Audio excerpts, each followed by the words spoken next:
আপোনাক এটা repeat fire মানে দুটা অপশ্যন থাকিব তাৰ পৰা এটা সিলেক্ট কৰিব লাগিব অনলি ওৱান পাৰ্সন সিলেক্ট কৰিব লাগিব প্ৰথমটো হ'ব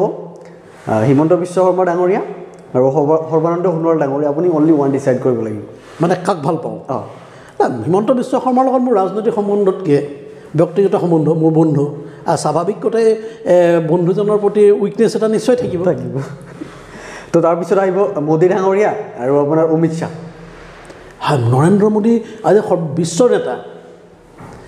নৰেন্দ্ৰ মোদী আৰু বিশ্বৰ আজি নেতা আজি বিশ্বৰ সবতকৈ জনপ্ৰিয় নেতা আৰু অমিত শ্বাহ এজন দক্ষ প্ৰশাসক ভাৰতৰ উন্নয়নৰ কাৰণে নৰেন্দ্ৰ মোদীৰ যেদৰে প্ৰয়োজন বহুদিনলৈ অমিত শ্বাহৰ সিমানেই প্ৰয়োজন আছে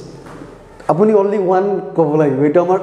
পাৰ্ট হয় এইটো ওৱান ডিসাইড কৰিব লাগিব ডেফিনেটলি নৰেন্দ্ৰ মোদী ওকে তাৰপিছত আহিব ৰাহুল গান্ধী আৰু সোনিয়া গান্ধী ৰাহুল গান্ধীতকৈ সোনিয়া গান্ধী বহুত ওপৰত